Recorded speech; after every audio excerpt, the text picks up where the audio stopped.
Саламатсыздарбы? Бекмамат Осмонов атына Жалал Абад мамлекеттик университетинин астында түзүлгөн Жалал Абад колледжинин БКМК-219 тайпасынын студенти Курсантбек кызы Даянадан компьютердик сабаттуулук сабагынын мугалими Арзыматова Чынара Жумалиевнага. Интернет бул бүткүл дүйнөлүк телекоммуникация тармагы. Анын жардамы менен ар кандай форматтагы билдирүүлөрдү, маалыматты сактоону жана алмашууну ишке ашырса болот. Ошондой эле түрдүү кызыкчылыктар менен бириккен адамдардын виртуалдуу байланыш айдыңы.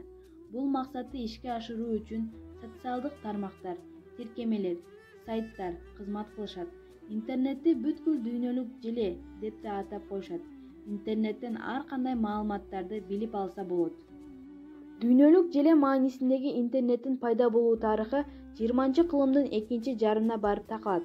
АКШнын коргоо министрлиги согуш болгон учурда ишенимдүү маалымат алмашуунун бирдиктүү системин иштеп чыгууну чечип, Американын бир нече институттарына тапшырма берген.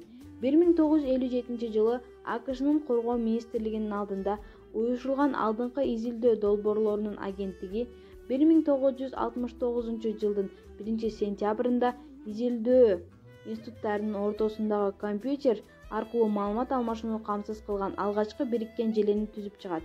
Биринчи компьютердик тармак ARPANET деп аталып, АКШнын 4 илимий мекемесин бириктирген. Бул мекемелер коргоо министрликке алдыңкы катардагы технологияларды иштеп чыгышкан. Алгачкы билдирүү ARPANET түйүнүнө LO деген тамганы жиберүүдөн башталат. Чындыгында логин деген сөздү жөнөтүү пландалган. Бирок 2 тамгадан кийин түйүн менен компьютердин ортосундагы байланыш үзүлүп кеткен. Ал эми 1971-жылы Bolt Beranek & Newman аттуу компьютердик фирманын программисти Рэй Томлинсон алгачкы электрондук почтаны жана электрондук белгини иштеп чыгат.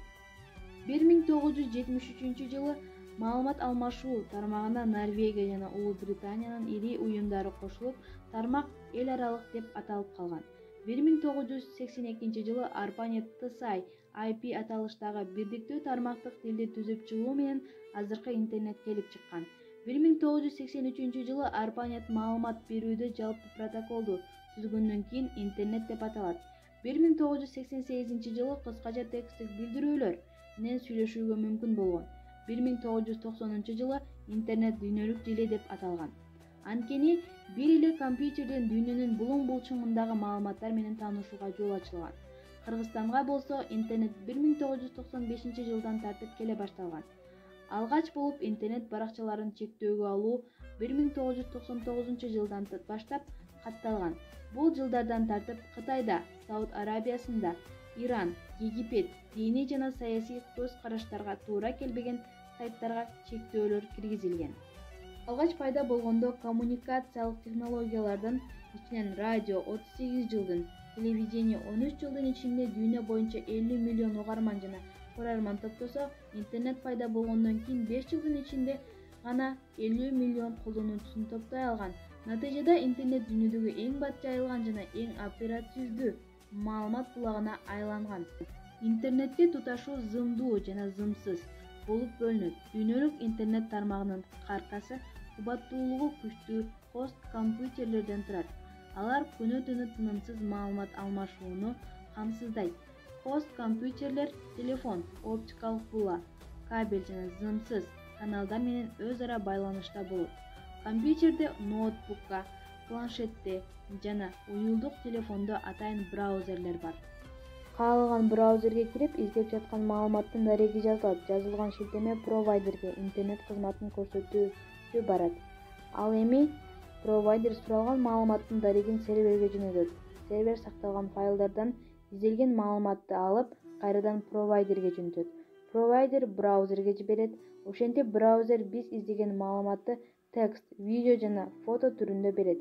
Демек, бир же бир нече маалыматтардын компьютерде сакталып, провайдер менен браузер аркылуу берилиши интернет. Браузер бул кардалдарга керектүү маалыматты форматына карабай берүү үчүн атайын браузерлер иштелип чыккан. Эң популярдуу браузерлер Google Chrome, Microsoft Edge, Mozilla Firefox, Safari жана Opera. Google X компаниясынын масштабдуу долбоорлорунун бири Жер планетасына аба шарлары менен курчап, интернетке жеткиликтүү туташууну камсыз кылуу. Аба шарлары Жерден 20 чакырым бийиктикте учуп, күндүн нурунан кубат алышат. Жыйынтыгында интернетти ошол шарлар аркылуу алууга болот. Ал эми 2013-жылы компания Project Loon деп аталган гиганттык шарларды абага учурган. Аба шарлары атмосферада 80 күнгө чейин калкып, интернетти берүү жөндөмдүүлүгү секундасына 25 мегабитти түзгөн. Учурда компания Skybender долбоорунун үстүндө иштеп жатат. Интернет туюк киреше же алуу үчүн көп мүмкүнчүлүктөрдү берет. Интернет салымдар дүйнөнүн каалаган кызыктуу долбоорлорго каражат жана жумушчу туруп акча табуунун мүмкүнчүлүгү. Интернет бизге канчалык жеңилдик бербесин, анын терс тараптары да жок эмес. Дүйнө жүзүндөгү кээ бир психологдордун билдирүүлөрүнө караганда, интернетти туруктуу жана көп колдонгон адамдарда интернетке болгон көз карандылык пайда болушу мүмкүн. Бул көз карандылыктын алгачкы белгилери интернеттеги убакытты көзөмөлдөй албоо менен башталат.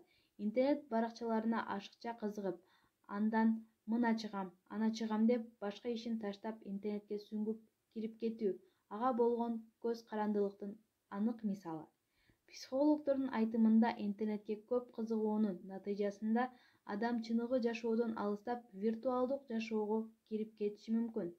Мындай учурда интернет колдонуучу финансылык жактан чоң коротууларга жана моралдык жактан да коротууларга учурайт. Кээ бир маалыматтарга караганда, учурда дүйнө жүзүндөгү интернет колдонуучулардын 10% интернет көз карандыларынын катарына кирет.